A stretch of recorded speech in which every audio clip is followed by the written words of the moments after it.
মিরপুরের শিশু রামিসা ধর্ষণ ও হত্যা মামলায় আসামি সোহেল রানা ও তার স্ত্রী স্বপ্না আক্তারকে মৃত্যুদণ্ড দিয়েছেন আদালত। সকালে ঢাকার শিশু সহিংসতা দমন ট্রাইব্যুনালের বিচারক মাসরুর সালিকিন এই রায় দেন। মাত্র ৫ কার্যদিবসে বিচার প্রক্রিয়া সম্পন্ন করে রায় প্রদান দেশের বিচার ব্যবস্থার ইতিহাসে রেকর্ড। রায়ে সন্তুষ্টি জানিয়েছেন ভুক্তভোগীর বাবা ও রাষ্ট্রনিযুক্ত আইনজীবীরা। সহকর্মী রিয়াজ রায়হান জানাচ্ছেন বিস্তারিত।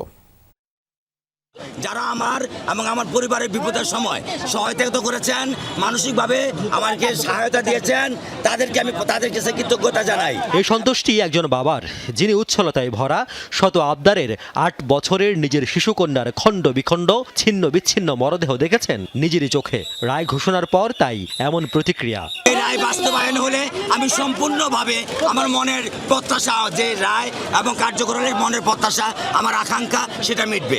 এর আগে সকাল থেকেই ঢাকা মহানগরের দায়রা জজ এলাকায় নিরাপত্তার কড়াকড়ি, কারণ চাঞ্চল্যকর রামিসা ধর্ষণ ও হত্যা মামলার রায় ঘোষণার দিন ধার্য আছে রবিবার।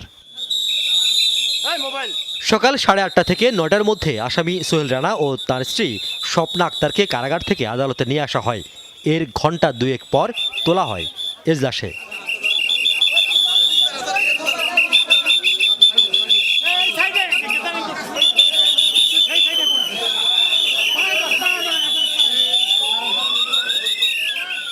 সকাল ঠিক 11টায় মামলার রায় পড়া শুরু করেন বিচারক। প্রায় 150 পৃষ্ঠার রায়ের সারসংক্ষেপে আসামিদের বিরুদ্ধে উপস্থাপিত অভিযোগের পুঙ্খানুপুঙ্খ বর্ণনা করেন আদালত। এ সময় প্রধান আসামি সোহেল রানার 164 ধারায় স্বীকারোক্তিমূলক জবানবন্দি, 16 জন সাক্ষীর সাক্ষ্য ও জেরার সারসংক্ষেপ তুলে ধরেন বিচারক, যেখানে উঠে আসে ধর্ষণের পর 8 বছরের একটি শিশু রামিসাকে নৃশংসভাবে হত্যার বর্ণনা, আর এই পুরো অপকর্ম ঢাকতে কিভাবে সহযোগিতা করে তার স্ত্রী স্বপ্না আক্তার।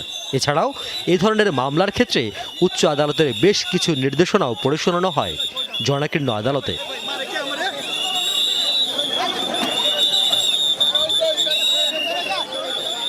প্রায় 40 মিনিট আসামিদের অপরাধের ফেরেস্তি উপস্থাপনের পর মূল আসামি সোহেল রানার অপরাধ ও তাকে সহযোগিতার দায়ে স্ত্রী স্বপ্না আক্তারের অপরাধ একই বিবেচনায় নিয়ে দুজনকেই মৃত্যুদণ্ড দেন আদালত। এ সময় মৃত্যু নিশ্চিত হওয়া পর্যন্ত ফাঁসিতে ঝুলিয়ে রাখারও নির্দেশনা দেন আদালত।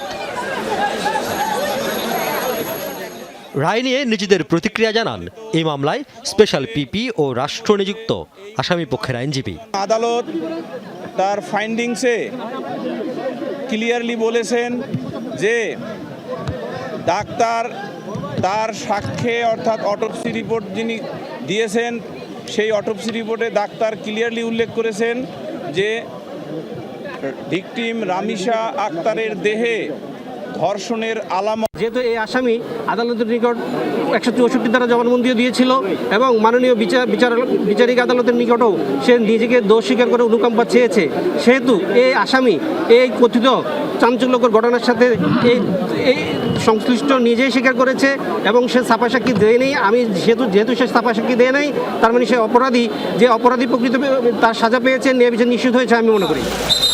রায়ের পর আসামিদের কড়া নিরাপত্তায় নেওয়া হয় কারাগারে। মৃত্যুদণ্ডের পাশাপাশি সোহেল রানাকে 5 লাখ ও স্বপ্নাকে 2 লাখ টাকা অর্থদণ্ড দেন আদালত। 2019 সালে ফেনীর নুসরাত রাফি হত্যা মামলায় 16 জন, 2022 সালে মেজর সিনহার সাথে হত্যা মামলায় 2 জন এবং 2025 সালে মাগুরার আসিয়া খাতুন হত্যা এবং ধর্ষণ মামলায় 1 জনের মৃত্যুদণ্ড দেয় আদালত। নিম্ন আদালতে এই মামলাগুলো খুব দ্রুত সময়ে নিষ্পত্তি করা হয়, কিন্তু উচ্চ আদালতে ঝুলে আছে বছরের পর বছর।